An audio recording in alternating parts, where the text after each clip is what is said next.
కీళ్ళు జబ్బులు ముఖ్యంగా 3 రకాలుగా ఉంటాయి. ఒకటేమో యాక్సిడెంట్స్ అయిన దానివల్ల కీళ్ళకు పరిసరాల్లో ఎముకలు విరిగినప్పుడు దాని ఎఫెక్ట్ వల్ల కీళ్ళు అరిగిపోవడం జరుగుతుంది. దీన్నే పోస్ట్ ట్రామాటిక్ ఆర్థరైటిస్ అంటాము. ఇది యూజువల్గా యంగ్ పీపుల్లో యాక్సిడెంట్స్ అయినప్పుడు కీళ్ళు డ్యామేజ్ అయిన దానివల్ల వాళ్ళకి వితిన్ 5 yearsలో ఆర్థరైటిస్ అనే కండిషన్ రావచ్చు. కామన్గా మనం చూసేది ఏంటంటే వయసుతో పాటు కీళ్ళు అరిగిపోవడం. 60, 65, 70 సంవత్సరాల వయసు వాళ్ళు మన ఇళ్లలో చాలా కామన్గా చూస్తుంటాం. మోకాళ్ళు అరిగిపోయి బాధపడుతుంటారు. ఇది వయసుతో పాటు వచ్చే ఆర్థరైటిస్ అంటాం. దీన్ని ఆస్టియో ఆర్థరైటిస్ అంటాం. ఇది కాకుండా 3వ రకం వచ్చేసింది ఇన్ఫ్లమేటరీ ఆర్థరైటిస్ అంటాం, కీళ్ళవాతం అంటాం. మా భాషలో rheumatoid arthritis and related problems అనమాట. ఇలాంటి కేటగిరీలో కొందరు ఒక్కోసారి చిన్నపిల్లల్లో కూడా వస్తుంది. 10 నుంచి 16 సంవత్సరాల వయసులో జోనైల్ రుమటాయిడ్ ఆర్థరైటిస్ అంటాము. బట్ కామన్గా వీళ్ళు 35-40 సంవత్సరాల వయసులో ఉండే వాళ్ళకి ఈ కీళ్ళవాతం జబ్బులు వంశపారంపర్యంగా ఇవి వచ్చే అవకాశం ఉంటుంది. సో ఇవి కామన్ కాజెస్ ఫర్ ఆర్థరైటిస్ అనేది. ఏ కారణమైనప్పటికీ ఆర్థరైటిస్ అనేది వచ్చినప్పుడు కొన్ని జాగ్రత్తలు తీసుకోవాల్సి ఉంటుంది.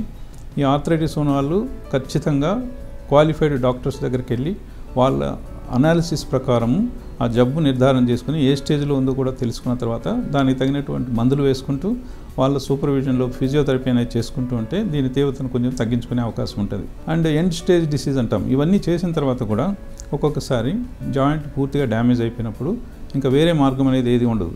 ఒకటే మార్గం అనమాట వీళ్ళకి. అదేంటంటే కీలు మార్పిడి ఆపరేషన్ చేసుకోవాల్సిన అవసరం ఉంటుంది. ఈ వయసు మీరిన తర్వాత కీళ్ళు అనేటివి ఎండ్ స్టేజ్కి వెళ్ళిపోతుంది అనమాట. అంటే మందులతో కానీ ఫిజియోథెరపీతో కానీ ప్రయోజనం లేని స్టేజ్కి వచ్చినప్పుడు తప్పనిసరిగా కీళ్ళ మార్పిడి సర్జరీని డాక్టర్లు సజెస్ట్ చేస్తారు. ఒకసారి కీళ్ళ మార్పిడి ఆపరేషన్ చేసుకున్న తర్వాత కనీసం 20 సంవత్సరాలు చాలా వరకు వాళ్ళు ఇబ్బంది లేకుండా అన్ని యాక్టివిటీస్ చేసుకునే అవకాశం కూడా ఉంటుంది.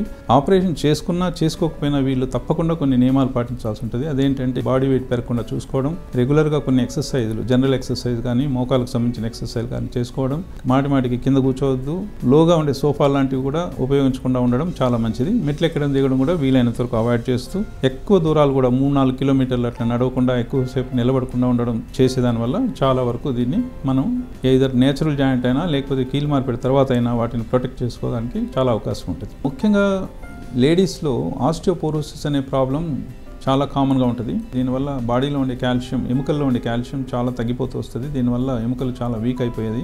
అందువల్ల ముఖ్యంగా లేడీస్లో కొన్ని ఎక్స్ట్రా నియమాలను పాటించాల్సిన అవసరం ఉంటుంది. వయసులో ఉన్నప్పుడు రెగ్యులర్ ఎక్సర్సైజ్ అనే దానివల్ల వాళ్ళు పీక్ బోన్ మాస్ అనే దాన్ని అచీవ్ చేసుకోవడం జరుగుతుంది.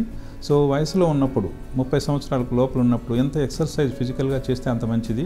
తర్వాత ఒకసారి కీళ్ళు వీక్ అయిన తర్వాత దానికి సంబంధించిన ట్రీట్మెంట్ అనేది ఒకటి ఉంటుంది. ఈ ట్రీట్మెంట్ అనేది ఒకటేమో ఫిజికల్ యాక్టివిటీ మెయింటైన్ చేస్తూ డాక్టర్ల సూపర్విజన్లో మందులు వాడుకోవడం, కాల్షియం, విటమిన్ డి లాంటివి రెగ్యులర్గా తీసుకోవాలి.